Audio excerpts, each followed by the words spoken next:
Oui, bonjour à tous, bienvenue. Je vais essayer de m'efforcer dans les prochaines vidéos à communiquer par un média souverain 100% français. Comme vous avez pu le voir quand j'étais au salon à Paris, il y a quelques vidéos que je vais repasser sur ma chaîne, non pas en utilisant l'acteur américain YouTube ou Facebook, mais sous le nom de TV local. Donc TV local, les acteurs locaux, ulcoq.fr, c'est le nom du média. Hein. Je vous invite à aller voir hein, les acteurs locaux. Vous tapez ulcoq.fr, média 100% français et souverain. Donc, je vais essayer au maximum, moi, et de convaincre les youtubeurs qui sont d'accord avec moi et qui nous suivent, essayer de passer au moins par un média 100% français, plutôt que de passer par les plateformes, si on peut éviter de passer. Ça ne veut pas dire que c'est interdit, mais les YouTube, Facebook et tout ça, que l'origine de la vidéo vienne au moins d'un média français. On parle de relocaliser, tant qu'à faire que de relocaliser. S'il existe des plateformes médiatiques françaises, 100% souverains, autant les utiliser.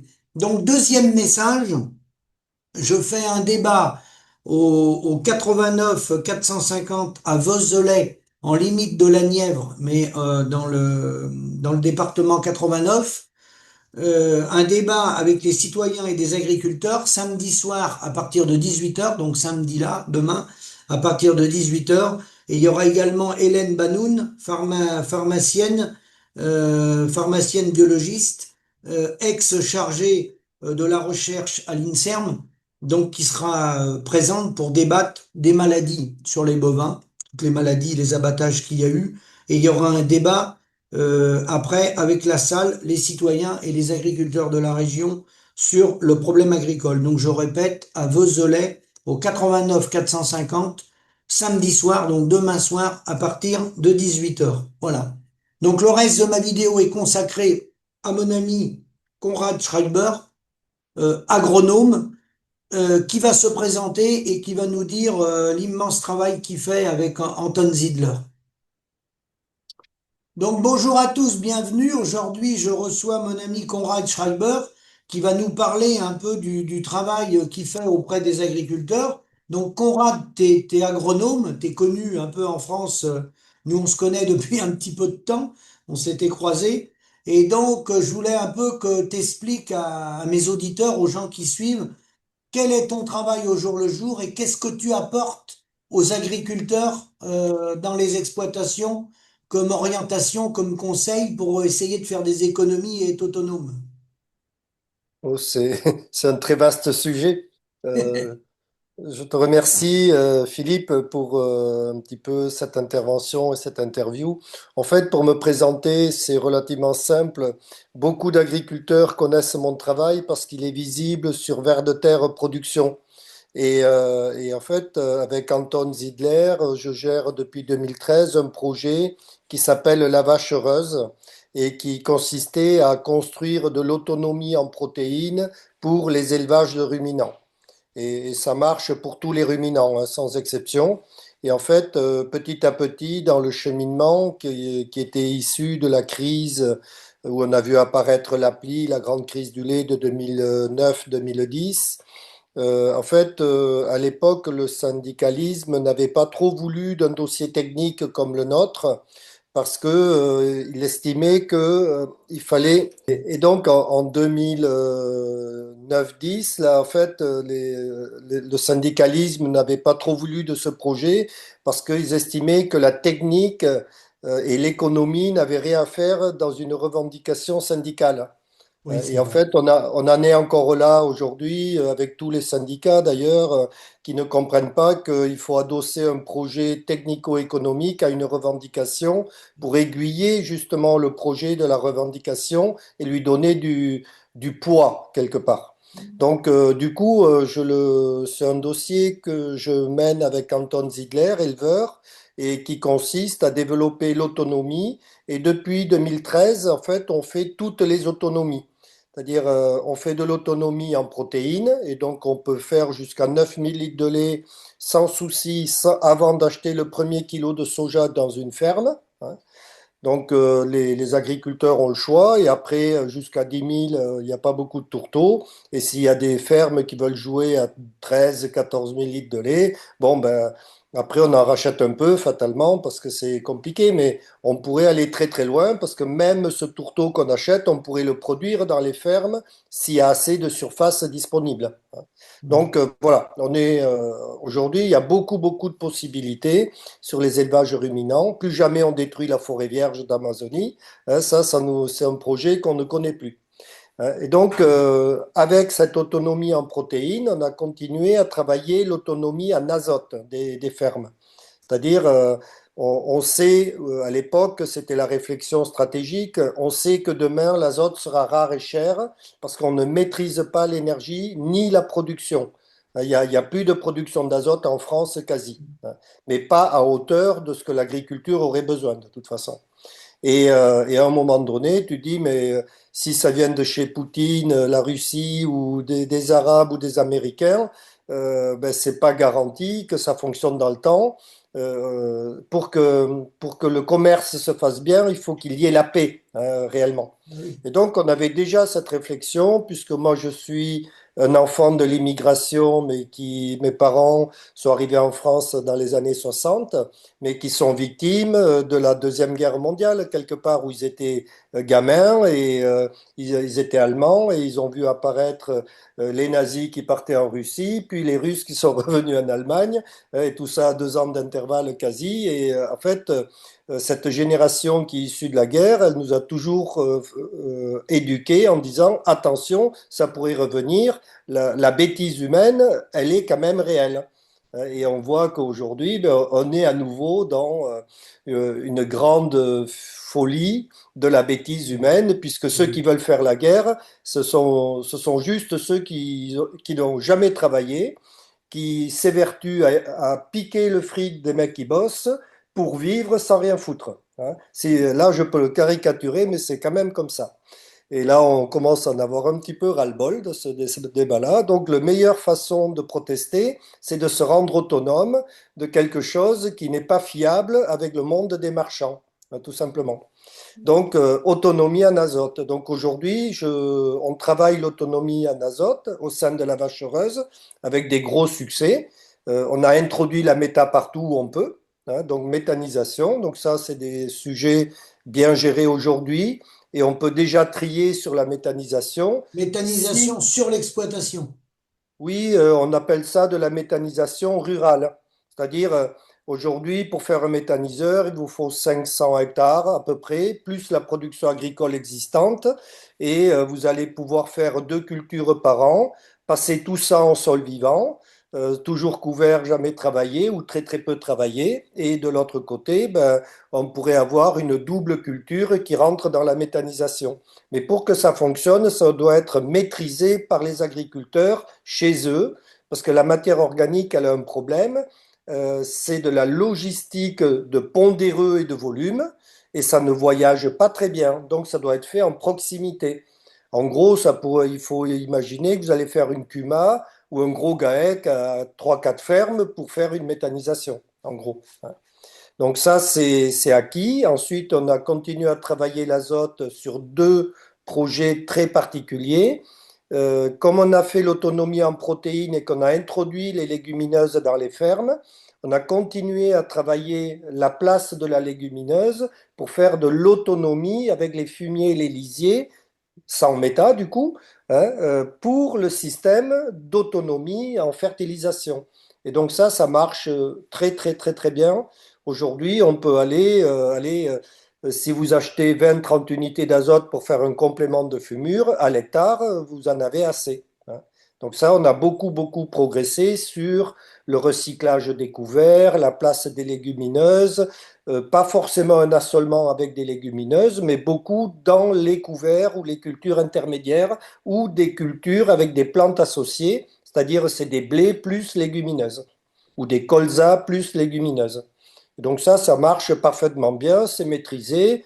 On n'est pas les seuls à développer ça, il y a des techniciens en France qui développent ça et ça vous donne beaucoup, beaucoup d'autonomie.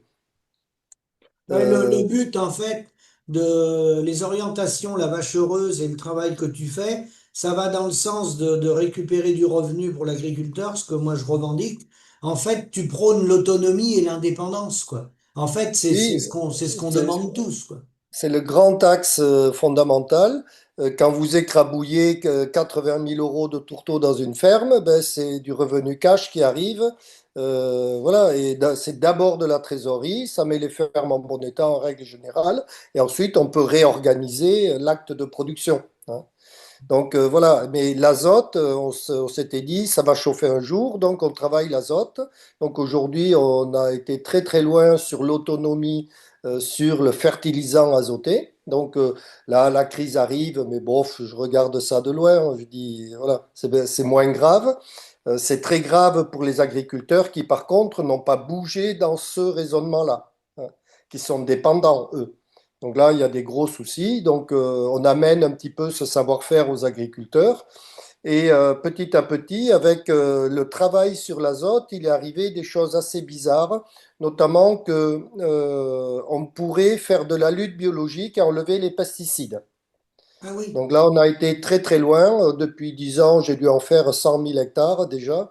C'est-à-dire que globalement, euh, avec Anton, on a commencé à essayer de remplacer les fongicides et les insecticides par des antioxydants, mais principalement de la vitamine C, un petit peu de sucre et des oligo-éléments. Et donc là, on a adopté un nouveau modèle qui s'appelle le modèle de l'oxydoréduction, qui avait été développé ou qu'on a développé avec Olivier Husson. On a appris en marchant avec lui. Et en fait, quand on applique en fait, des approches sur l'organobiologique, c'est-à-dire le modèle veut que la maison du sol, elle soit en bon état, pas travaillée, très couvert, il faut nourrir la biodiversité du sol.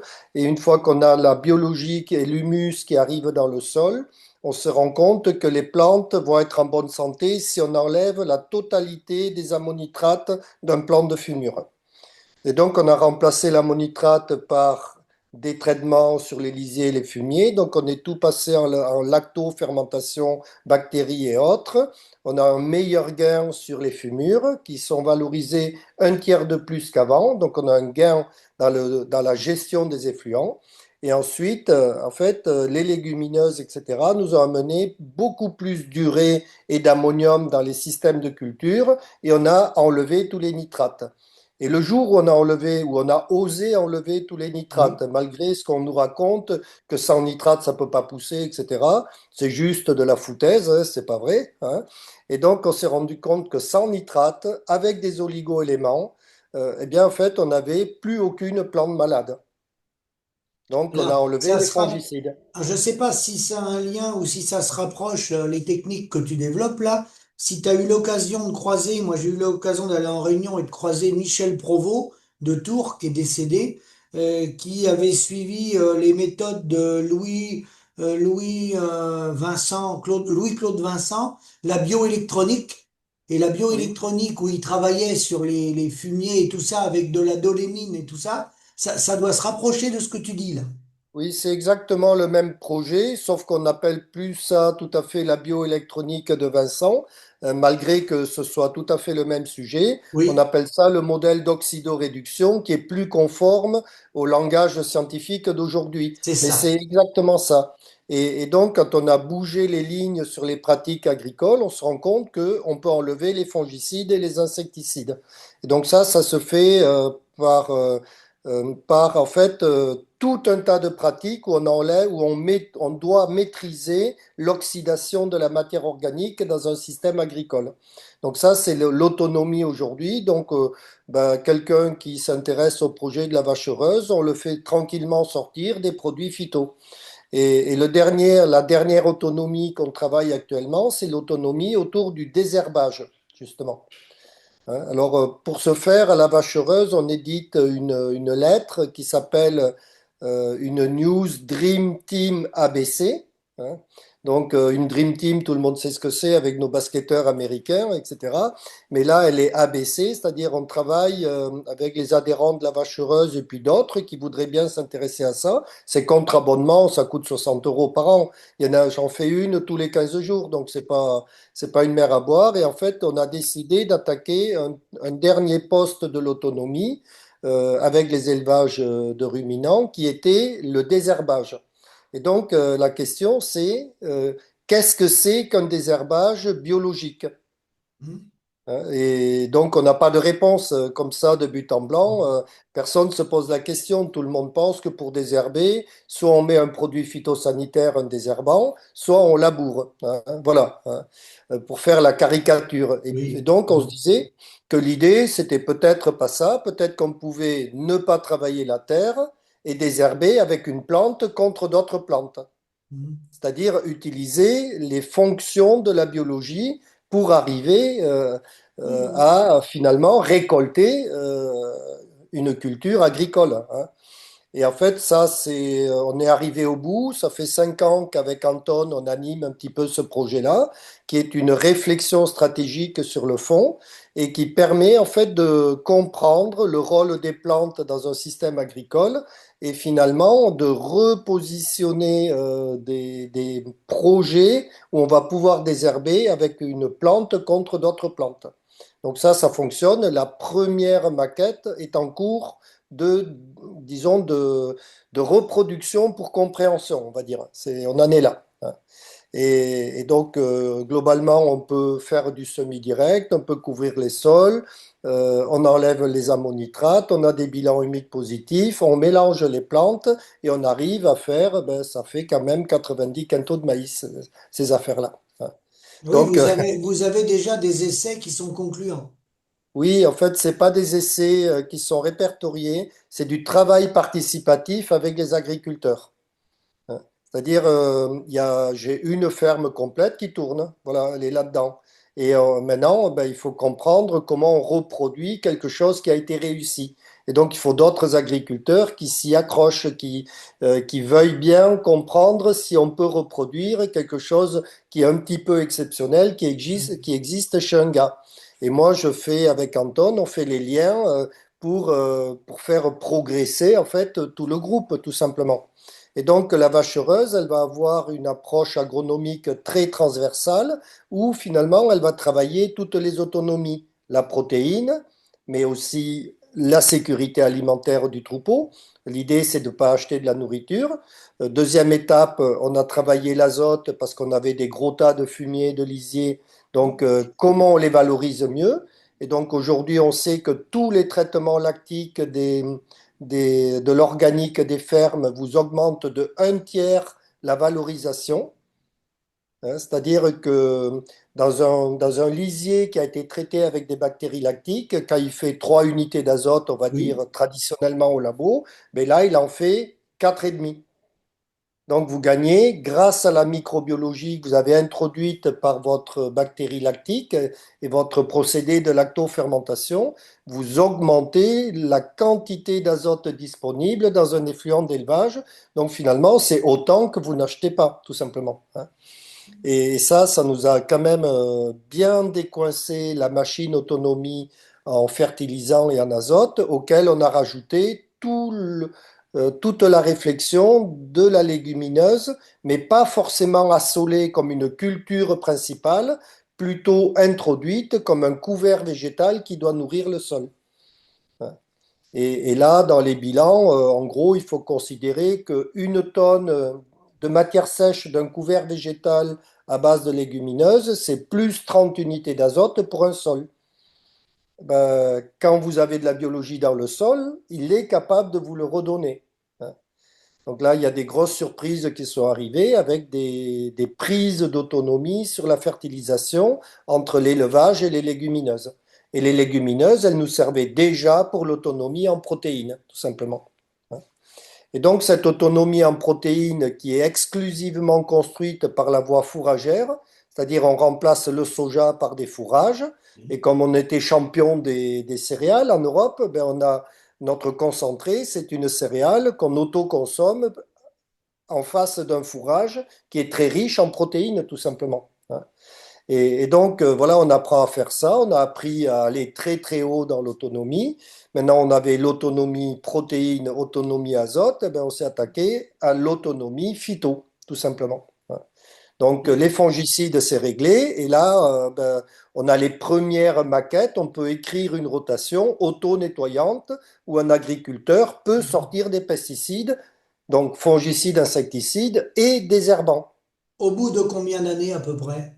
Oh, ben les agriculteurs qui sont là-dedans, parce qu'ils doivent apprendre, moi je les brusque pas, la rotation, elle prend 3 ans à être construite et après il faut encore 4 5 ans pour Ah oui. sortir des pesticides, parce qu'il doit tout apprendre. Ah Si oui. je mets plus mon fongicide, est-ce que le remplacer par des oligos, ça va fonctionner, je vais récolter, etc.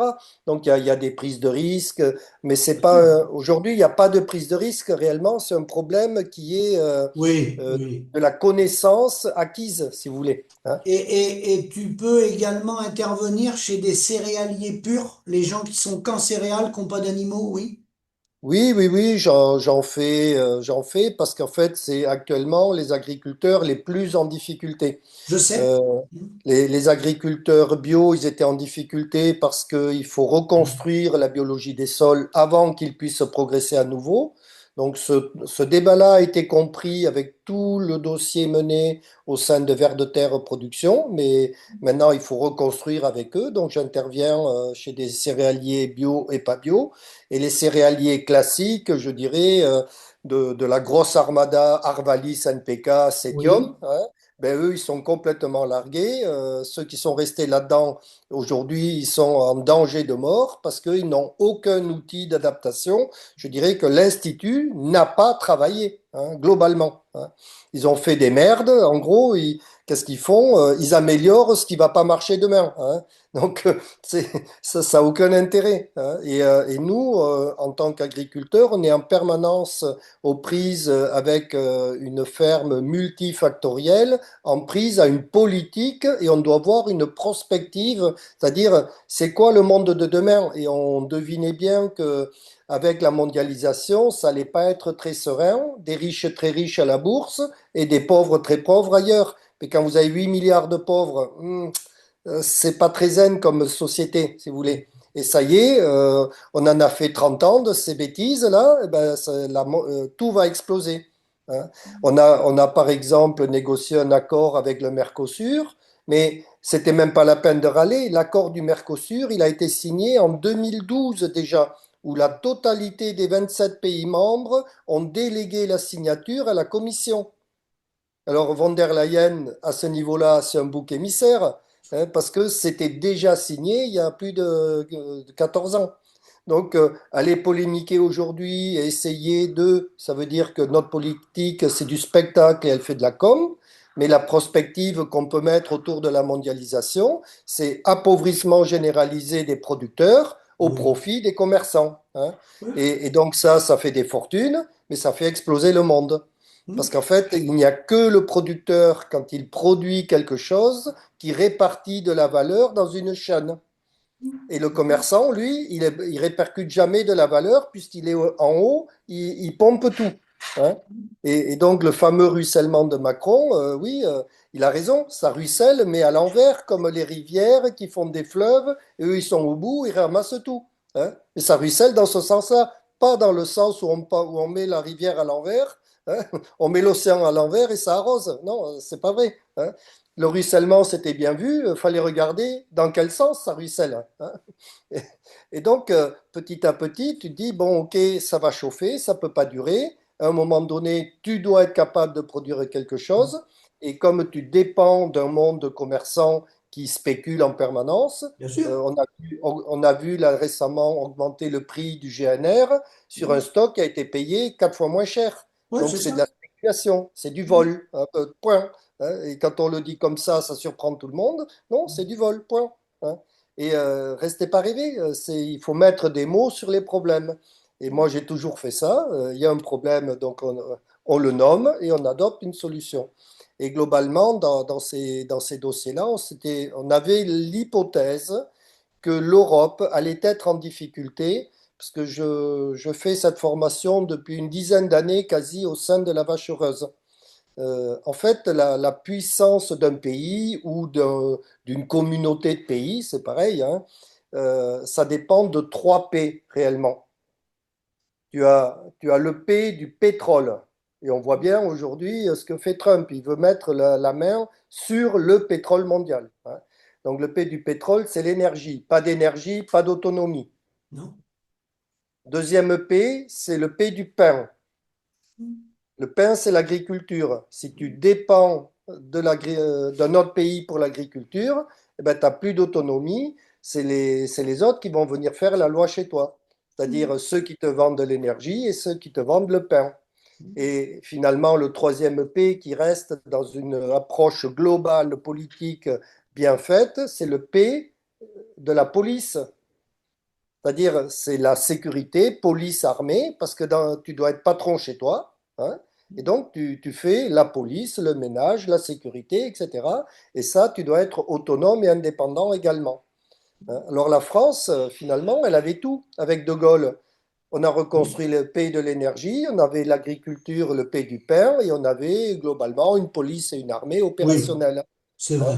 Et on voit que depuis cette période-là, ça n'a fait que dégringoler, d'accord? Et, et alors après, on peut reprendre l'histoire un petit peu des paysans, mais à partir de François Mitterrand, on va détruire le paix du pain, hein. Oui, Et 30 ans après, on y est, hein. C'est-à-dire les quotas laitiers, la réforme de la PAC, c'est la ça. poussée écologiste complètement idéologisée, etc. Ben, on a détruit l'agriculture avec ça, hein. Et le pire de tout, c'est qu'on a une PAC qui a été écrite dans les années 90, qui est administrée contre résultats environnementaux, et il y a zéro résultat, hein. On cherche le revenu agricole, il n'y est pas. L'installation, il n'y en a plus. L'autonomie du pays, c'est terminé. On va importer à partir de cette année. Les sénateurs, ça fait 10 ans qu'ils s'excitent en faisant des rapports, mais rien ne change. Et puis, et puis on a vu arriver, par exemple, la directive nitrate. Il y a toujours autant de nitrates.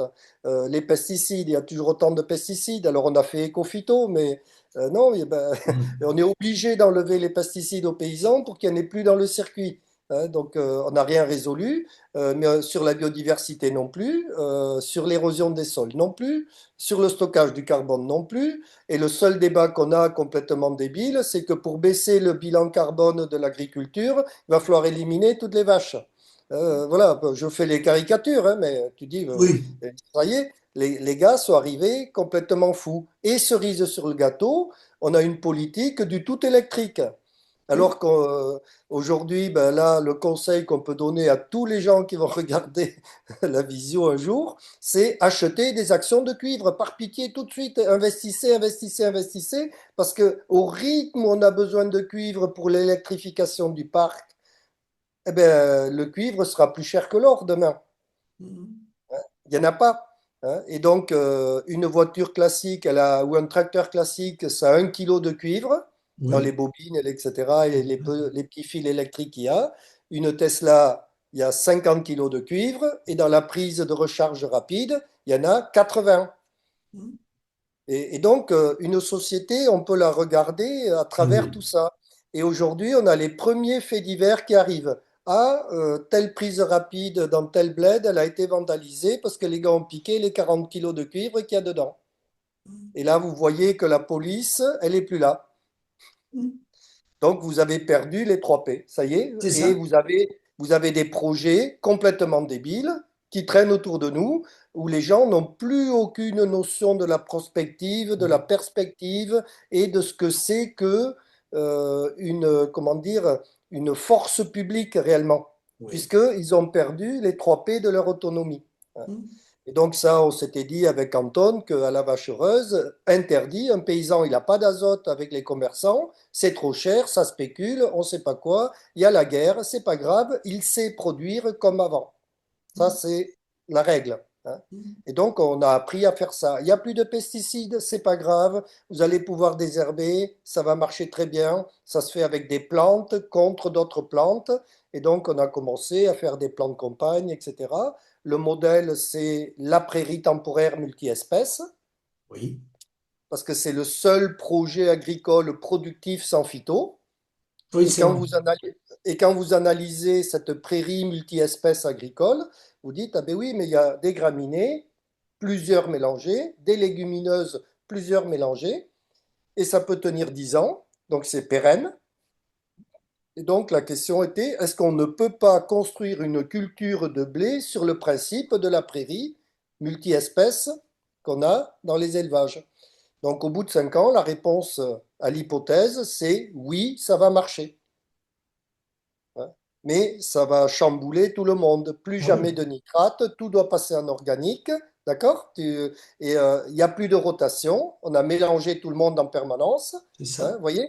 Et donc ça explose complètement les codes. Ah bah Hein. oui. Et voilà le travail de l'innovation de la vache heureuse. Ben, le problème agricole, il est dans les têtes, hein. C'est un changement de mentalité déjà des paysans, c'est un changement culturel, hein. C'est tout un bouleversement. On est en révolution là. Oui, mais ils ne sont pas du tout aidés, puisqu'aujourd'hui, Ils sont pas prêts. Beaucoup sont pas prêts. On n'est pas nos prêts. instituts On n'ont n'est pas pas fait le boulot. On n'est pas prêt parce on a globalement tous été conditionnés dans un système. On a été conditionnés dans un système productif. Donc on n'est pas prêt à toutes ces réflexions-là. C'est pour ça que ça avance pas vite. C'est ça. Et donc, en plus, les gens sur qui on se repose, ben, ils sont absolument pas capables d'innover. Non, Comment voulez-vous innover quand vous êtes fonctionnalisé dans le système agricole aux 35 heures et que vous devez répondre à des projets administrés? C'est mort. Plus jamais vous pouvez innover. Hein. non, Et donc, notre institut Arvalis n'innove pas, le CETIUM n'innove pas. Quand bien même on sait faire du colza avec un IFT, eh ben, ça ne fait pas partie de la fiche technique préconisée à l'ensemble des producteurs.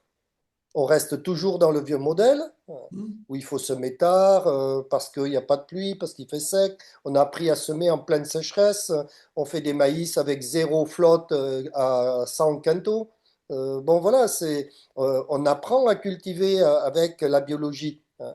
Et ça, c'est quelque chose que aujourd'hui, je vois un trou énorme dans notre raquette institutionnelle qui quasi ne sert plus à rien. Aujourd'hui, comment dire, on a un trou dans la caisse de l'État, ben, supprimer tous les instituts agricoles, ils ne servent plus à rien. Ils ne sont pas dans le projet de ce qui nous attend au XXIe siècle, par exemple. voilà.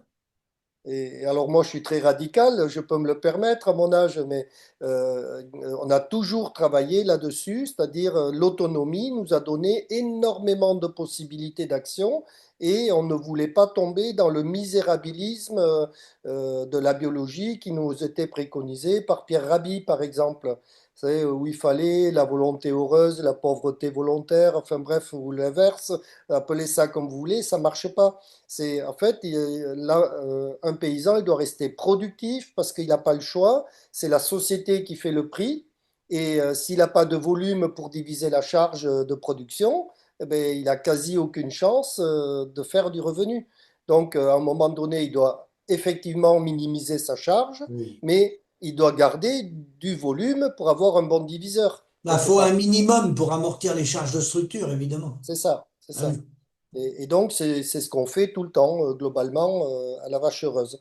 Et après, chez les éleveurs, c'est beaucoup plus facile à actionner qu'un céréalier. Pour revenir sur ta question, un éleveur, lui, on a tout de suite le modèle fourrage par rapport au soja. Oui. Hein. Donc ça, c'est très rapide. En 2 ans, on peut mettre en œuvre. Chez un céréalier, il y a quand même une vraie révolution à faire Ah oui. autour de la gestion de son système. Hein. Ah oui. Et donc, c'est un petit peu plus complexe, surtout pour les céréaliers qui n'ont toujours pas bougé. Hein.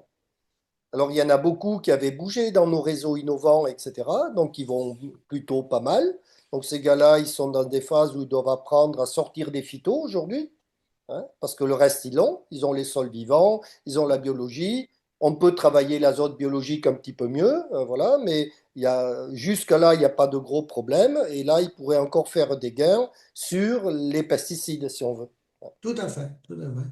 Ben, écoute, Conrad, je te remercie. Alors, ton mot de la fin, les gens qui veulent te contacter, c'est quoi le plus simple? C'est une boîte mail? Ils vont où pour te contacter?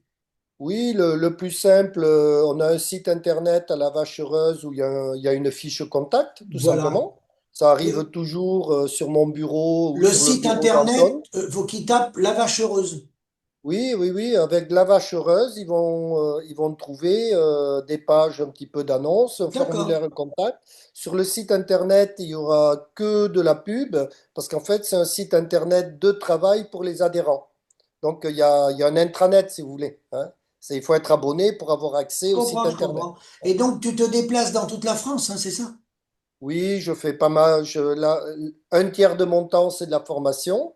Un tiers de mon temps, ou un petit peu plus, c'est quand même la vache heureuse et de l'accompagnement. Ouais. Et un tiers, le reste du temps, on va dire 10 à 15%, c'est du montage et de la conduite de projet, mais toujours dans cette idée d'innovation, quelque part, sur la biologie. En fait, l'hypothèse centrale, c'est que la biologie gagnera la bataille du 21e siècle. D'accord. Voilà, c'est ça l'idée, hein. Mais Un on voit projet, bien que ça va le faire, hein. un beau projet ambitieux. Oui. Ah ben oui, oui, oui. Mais il en faut un. Ah oui, tout à fait. Et donc, on le sait, la biologie va gagner la bataille. C'est-à-dire la biologie, c'est tout résoudre quelque part.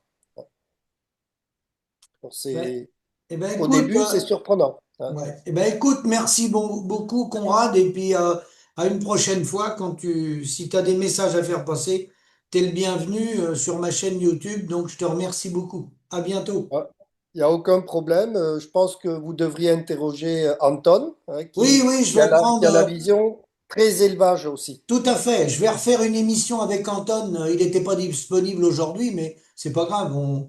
On peut le faire à part. Je pensais la faire à trois, mais à la limite, Anton va venir bientôt. Ouais. Merci beaucoup. Merci, Conrad, et à bientôt.